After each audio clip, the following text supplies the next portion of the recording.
Monsieur le député de Blainville, c'est à vous la parole.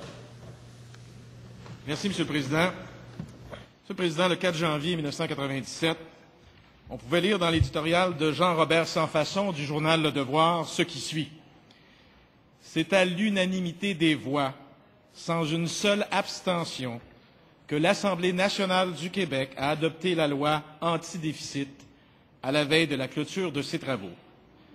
Monsieur le Président, je le tiens à le souligner de nouveau, ce que M. Sansfaçon écrivait, à l'unanimité des voix. Et dans le même article, on peut y lire « La nouvelle loi obligera le gouvernement à maintenir le cap pour toujours par la suite, sauf en de rares circonstances, et si déficit il y a, à cause d'une récession ou d'une autre raison grave, le gouvernement du Québec devra aussitôt entreprendre de résorber entièrement sur une période de 5 ans, dont au moins 1 milliard devra être comptabilisé dès la première année, et tout nouveau dépassement imprévu devra aussi être effacé au cours des années restantes du plan financier initial de 5 ans. Monsieur le Président, la loi sur l'équilibre budgétaire est claire. Si le gouvernement engendre un déficit, il devra le rembourser en totalité sur une période de 5 ans et tout autre déficit subséquent devrait être aussi éliminé dans la même période de 5 ans. Permettez-moi, Monsieur le Président, de rappeler que cette loi avait été rendue nécessaire afin d'éliminer un déficit de 5,7 milliards de dollars laissé à l'époque par le précédent gouvernement libéral. Aujourd'hui, malheureusement, l'histoire se répète. Et à la fin de son mandat, le présent gouvernement libéral aura accumulé une dette totale de 17 milliards de dollars, du jamais vu dans l'histoire du Québec, Monsieur le Président. En effet, Monsieur le Président, c'est 3,9 milliards de déficit qui a été annoncé pour cette année, 3,8 pour l'an prochain, 2,6 pour 2011, 1,3 pour 2012. Et si on ajoute à cela les 5,3 milliards de déficit accumulés au 31 mars 2007, déficit d'ailleurs structurel, devrais-je dire, accumulé au cours des 5 dernières années, et entre autres en 2003 et 2005, mais qui, dans les faits, avait été déclaré un peu plus tard. Déficit, on s'en souvient, qui avait été clairement identifié par le vérificateur général dans les états financiers de 2007-2008, états financiers d'ailleurs qui n'ont pu être déposés en raison de l'élection de décembre 2008. Donc, si vous additionnez tous ces montants, Monsieur le Président, vous arriverez au total faramineux de 17 milliards de dollars. Pendant 5 ans, le gouvernement libéral a prétendu qu'il ne réalisait pas de déficit. Et aujourd'hui, il nous propose d'adopter le projet de loi 40, qui prévoit que le solde budgétaire devra arbitrairement être remis à zéro au 31 décembre 2006. Et par cette mesure, le gouvernement fait donc passer directement à la dette, je le répète, 5,3 milliards de déficit cumulé, qui autrement auraient dû être remboursés en accord avec l'actuelle loi sur l'équilibre budgétaire. Monsieur le Président, si au moins ce déficit servait à injecter un souffle nouveau dans l'économie du Québec, une économie qui en a bien besoin, considérant le contexte exceptionnel dans lequel nous nous trouvons actuellement. Mais quand on y regarde de plus près, si nous soustrayons le déficit accumulé au cours des 6 dernières années et qui sera transféré à la dette, sur les 11 milliards de dollars de déficit restants, et qui devraient normalement en grande partie servir à stimuler notre économie, ce n'est que 1,1 milliard de dollars qui sera réellement injecté dans l'économie du Québec au cours des 4 prochaines années. Un bien maigre montant considérant l'ampleur de la crise que nous vivons et les besoins criants dans plusieurs secteurs d'activité du Québec.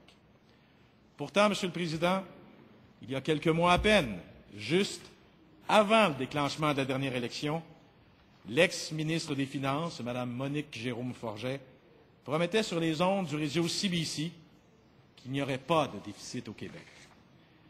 Elle affirmait même qu'un gouvernement libéral serait en mesure d'éviter au Québec un déficit pour quelques années à venir, et ce, grâce à une réserve accumulée de 2,3 milliards de dollars.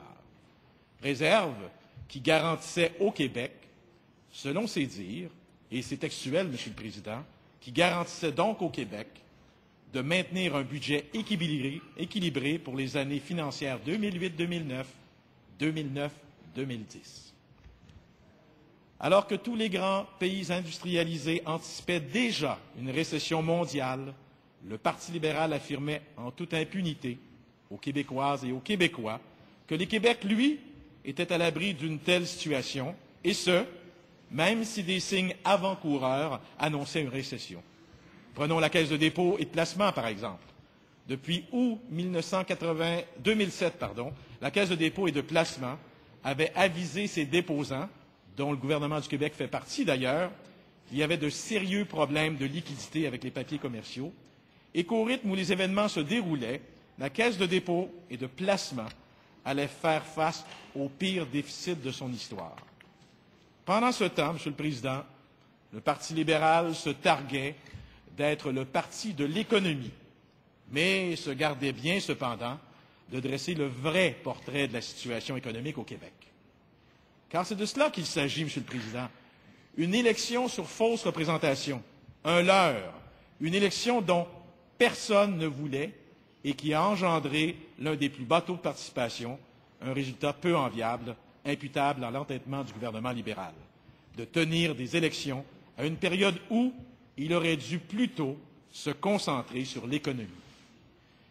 Monsieur le Président, ce gouvernement a profité de la situation pour camoufler un déficit accumulé, déclencher des élections sur fond de crise économique en affirmant haut et fort que l'ampleur de la crise anticipée était bien moins importante au Québec.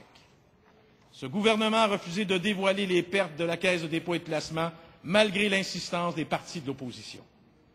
Aujourd'hui, Monsieur le Président, c'est le même gouvernement qui nous demande d'entériner une loi, le projet de loi 40, qui l'autorisera à accumuler le plus grand déficit de son histoire, sans même se soucier d'inclure dans ce projet de loi un plan de redressement qui prévoit le remboursement total du déficit.